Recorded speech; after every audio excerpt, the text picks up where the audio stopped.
Welcome to HSBC Global Viewpoint, the podcast series that brings together business leaders and industry experts to explore the latest global insights, trends, and opportunities. Make sure you're subscribed to stay up to date with new episodes. Thanks for listening, and now on to today's show.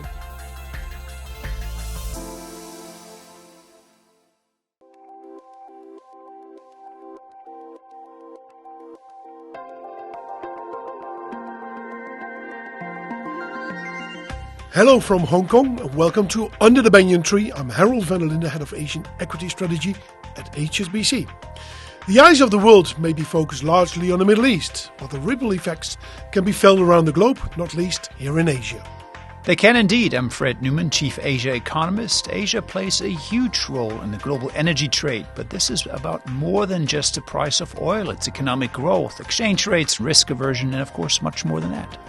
We're not here to get political. What we are here to do is to put Asian markets and economics in context. So let's get started. From HSBC's Global Investment Research, you're listening to Under the Banyan Tree.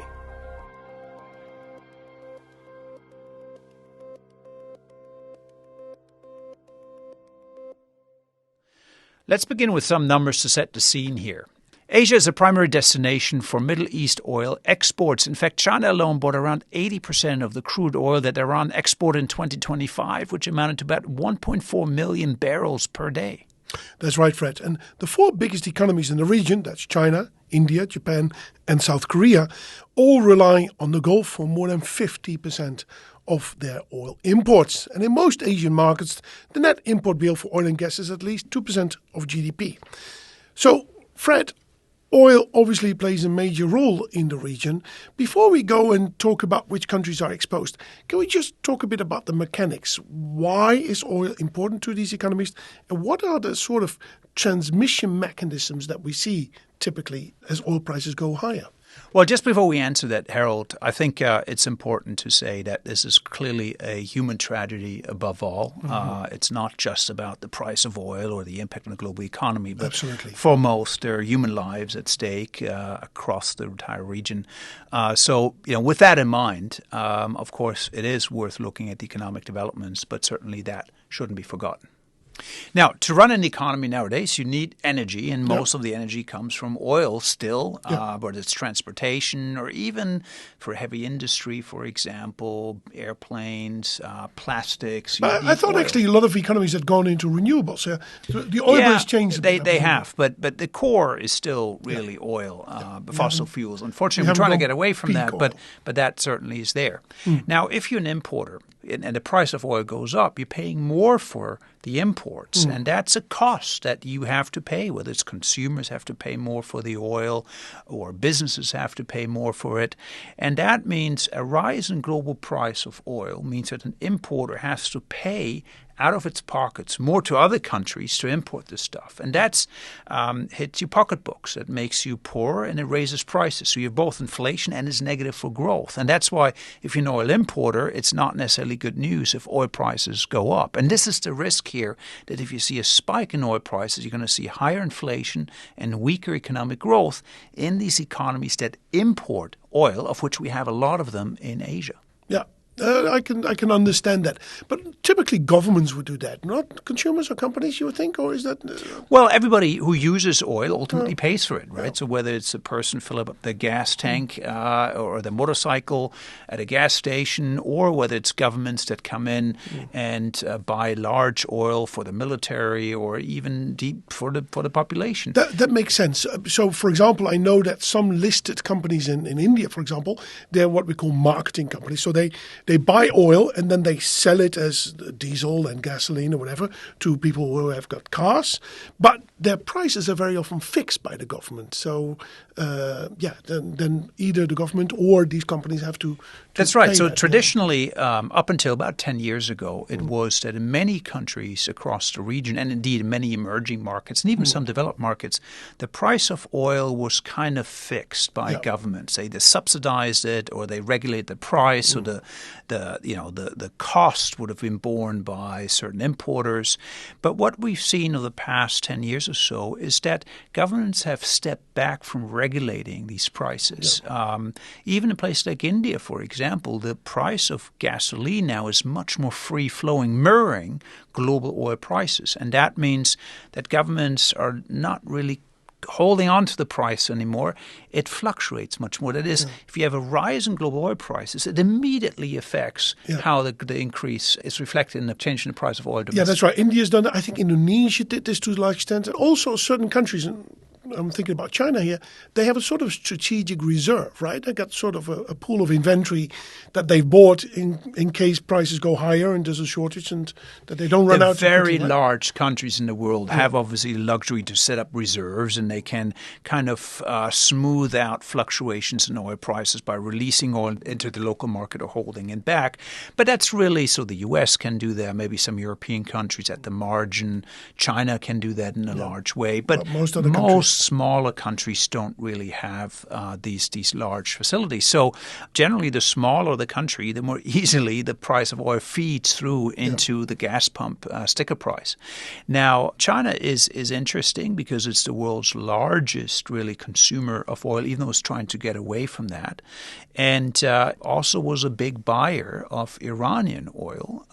So about 8% of its consumption came from Iran. Now, if it can no longer buy that type of oil, it will have to buy oil elsewhere in the global market, and that means that it pushes up the price of oil from other sources. Yeah.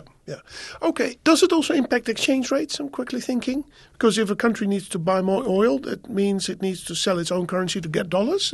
That's right. You pay more. You pay more for your imports, and you get maybe less from your exports because there's weaker demand overseas. So that's generally, for an oil importer, it's negative for the currency. So that's a general principle, of course. We're talking about the mechanics here, right? And then maybe also, if you're a central banker, you see your currency weakens, your inflation goes up. You want to raise interest rates, you think, but that doesn't help the situation. That's always the big right? debate, right? Do you raise interest rates? Because raising the interest rate doesn't correct the price of oil globally. Yeah, and exactly.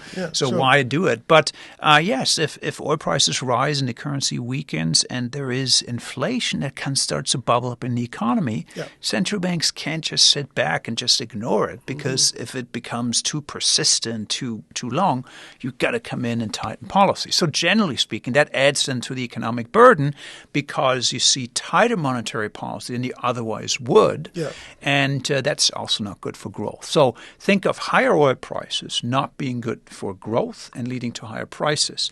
But I'm making a particular comment here, and that is for importers of oil, not necessarily for exporters. Yeah, for them it would be the other way around, I presume, right? And are there exporters of oil in the region?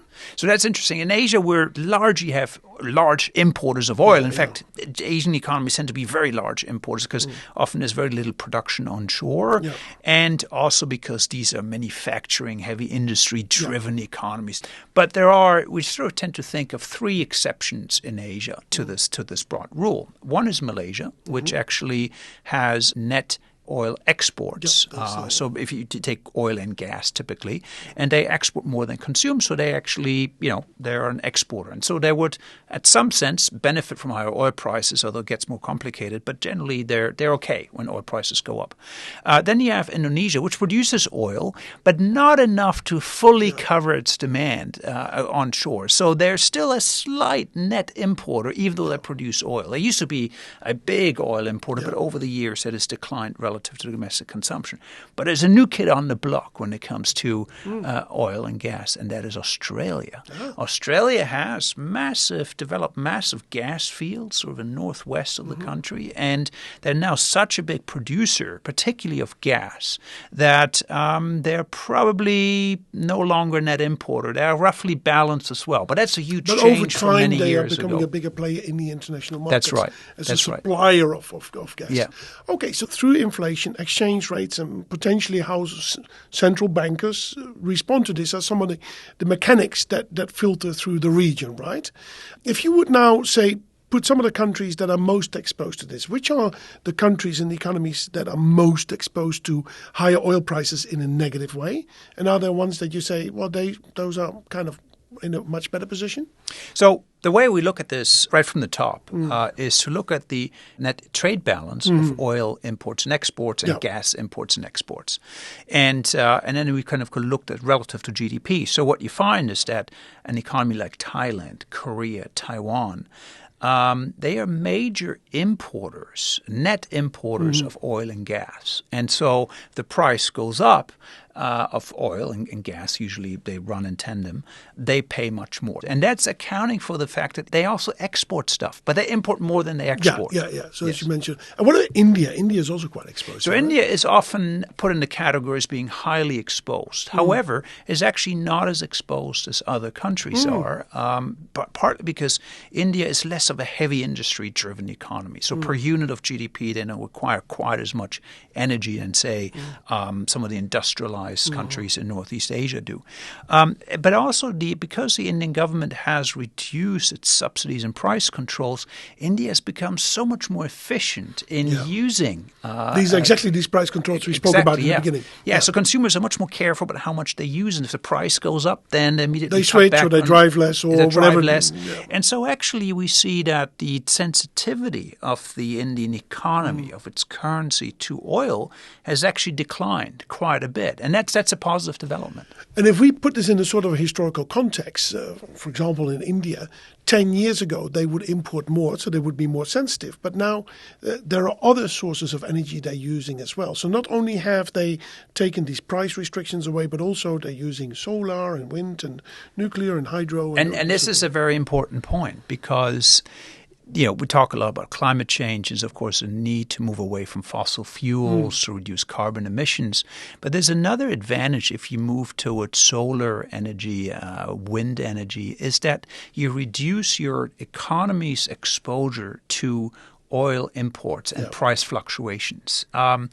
If you have solar panels, you don't need to import oil. And so that's a cost saving to your economy. Now, what we find in Asia is that because of the dramatic increase in solar energy and wind energy in the overall energy basket, we see a reduced sensitivity to change in global oil prices. So we're no longer as vulnerable as we were a decade ago. A decade ago, or 2 decades ago, or 3 decades. Yeah, particularly if you have, take China, for example, a lot of cars are now electric cars. So they are effectively running on solar, wind or nuclear power, and they're not demanding fuel that comes from elsewhere on the globe. So in that way, China has we often spoke about the technological advantage of EV sector, but there's a sort of import fuel oil sensitivity advantage for them in that sense as well, right?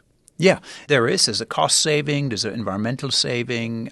And so this is often overlooked when it comes to discussing alternatives, that you have essentially this reduction of cost to your economy, which is quite substantial. Yeah. But I think we talked enough economics probably because we got you, Herald, here, our market experts. But maybe we should take a quick break and then hear what you have to say about how oil prices influence equity markets.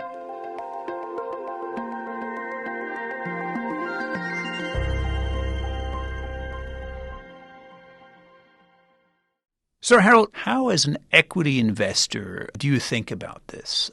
Because rising oil prices, I guess, would be good for some companies on the stock market, particularly if you sell the stuff, but less so for other companies. So do you see actually investors shifting around? If oil prices go up, shifting around which sectors they take exposure to? Yes. So what you talk about is what we can call the direct impact. And I think there is 2 channels in which markets are being impacted, the direct impact and the indirect impact. The direct impact, if you're a oil exploration company or you sell oil products, the price go up, you sell more, you have a positive impact.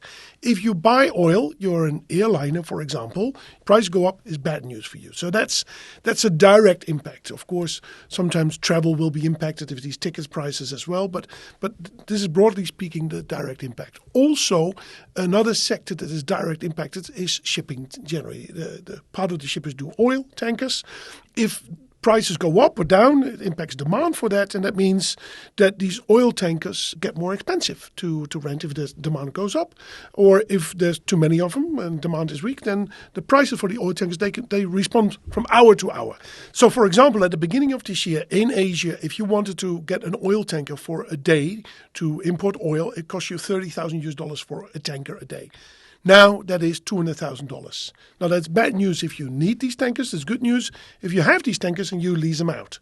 And what do these companies do again? And now we're getting to the second round effects. They say, well, we need to increase supply of these tankers. There's good demand for it. So they go to the shipyards. So certain other industries will be impacted. So this is, I would say, all the direct impact. And a lot of this actually is reflected in markets very quickly. Very often we're talking sometimes minutes, hours, boom, it's priced in. But what about consumers who pay more for oil? Is there exactly. kind of a worry that consumers might pull back? Yeah, so this is, I think, much more important. This is the indirect impact. So you talked about how inflation goes up and prices move higher and interest rates maybe move higher and bond yields move higher and currencies can move and et cetera, et cetera. This is very often the bigger effect, but takes time for us to get a head around in the markets. How much inflation will be there? Which central banks are going to raise interest rates? Which ones are not? What happens with bond yields, which is interest rate expectations in markets? All these things start to gradually unfold and change as oil prices move. And the equity market needs to then reflect that. If bond yields go up, that's bad news for equities. But if then also the prices go up because consumers are going to not have as much because they have a higher fuel bill, so they're going to sell less other products, think about toothpaste or something like that, then that's bad news for toothpaste companies. And these are the second round effects, and they tend to be reflected in prices over a much longer term. Now, taking a step back, has the importance of oil for the equity markets declined over time? Because I imagine, back in the 70s, oil was super important. Price changes immediately affected the economy much more than it does today. Presumably also affected, therefore, stock markets much more. Are you sort of, in your long career as an equity strategist, are you paying less attention to oil now that you maybe did at the beginning of your career? Absolutely. And I wasn't around in the 70s. I was around in the 70s, but I didn't look at markets in those days. But I do have a lot of gray hair, that I admit to. In the beginning, when Asian stock markets developed, a lot of governments said we need to build out these equity markets. What did they do? State-owned enterprises were listed. Of course, private companies as well. But take China, for example. In the early 2000s, the biggest companies in the market were kind of oil companies or metal companies and miners and these sort of things. Banks and consumer companies only got listed much later, 2005, 6. And then they were relatively small. They grew in size. And then later on, we had internet companies. Now we have AI companies. So stock markets were much more concentrated in the past than they are now. And that means that you already spoke about that the economies are less sensitive to oil. Stock markets have that as well, but also because the composition has changed. There's many other companies that have all sorts of businesses that do not touch oil as much. Think about gaming companies or e-commerce. They will be impacted in these second round effects, but they are not as impacted as much as an oil company itself. So you answer that through the listing composition on the stock market, yes. What types of companies are represented there.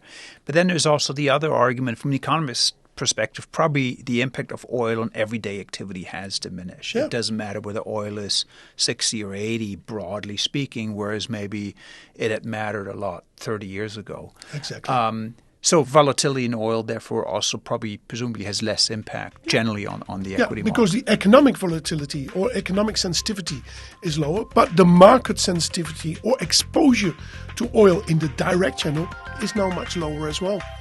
Well, we're going to have to leave it there, folks. Thanks for joining us under the Banyan tree. And do also listen to the Macro Brief from HSBC Global Investment Research, our sister podcast bringing you a global perspective on the key issues moving the markets right now. We'll continue to keep a close eye on developments in Iran and the Middle East, and of course, what it all means for Asia.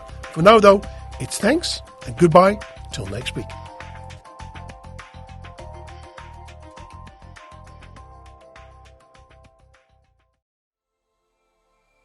Welcome to HSBC Global Viewpoint, the podcast series that brings together business leaders and industry experts to explore the latest global insights, trends, and opportunities.